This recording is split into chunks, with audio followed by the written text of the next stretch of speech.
Igitabo cy'Intangiriro, umutwe wa 23. Urupfu rwa Sara.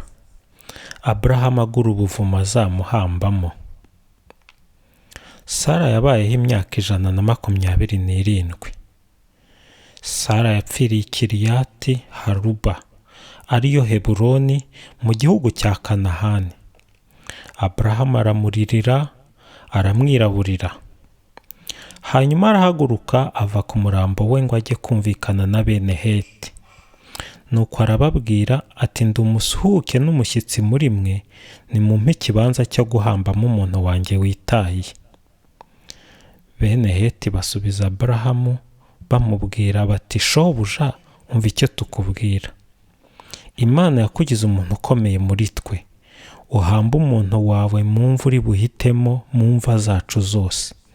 Nta wakwima imva yo guhambamo umuntu wawe. Aburahamu arahaguruka, arapfukama, yubika umutwe ku butaka imbere ya bene igihugu, ari bo bene Heti. Arababwira ati, niba koko mwemera ko mpamba umuntu wanjye wigendeye mu mva y'iwanyu, nimunyumve. Nimunyingingire Efuroni mwene Sohari, maze ampe ubuvumo bwe buri Makipera ku rubibi rw'umurima we. Ahangurishe ku giciro gikwiye cya feza, abe ariho haba irimbi ryanjye iwanyu. Efuroni yari yicaranye na bene Heti. Efuroni w'umuheti rero asubiza Aburahamu mu maso ya bene Heti, ari nabo bahitaga ku irembo ry'umujyi wabo. Nuko aravuga ati, shobuja, umva icyo nkubwira. Uwo murima ndawuguhaye, n'ubuvumo burimo ndabuguhaye, mbiguhereye imbere y'umuryango wanjye. Hamba umuntu wawe. Aburahamu arapfukama, yubika umutwe ku butaka imbere ya bene igihugu.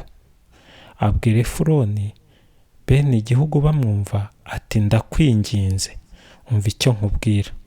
Ndakwishyura igiciro cy'uwo murima. Cyemere nkiguhe, mpamba umuntu wanjye. Efuroni asubiza Aburahamu ati, shobuja, akarima kagukize amasikeli 400 ya feza kanteranya nawe? Genda uhambe umuntu wawe. Aburahamu yumvikana na Efuroni, amupimira ifeza yavuze, bene Heti babireba, amasikeli 400 ya feza uko abacuruzi bayapimaga.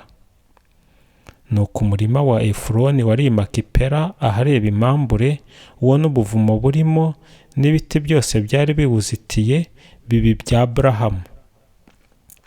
Bemera ko biba ubukonde bwe, byemererwa imbere ya bene Heti n'imbere y'abahitaga ku irembo ry'umujyi bose. Nyuma y'ibyo, Aburahamu ahamba Sara umugore we muri ubwo buvumo buri mu murima w'i Makipera ahareba imambure. Niyo Heburoni mu gihugu cya Kanahani. Nuko bene Heti barekera Aburahamu uwo murima n'ubuvumo buwurimo ngo bimubere imbago yo guhambamo.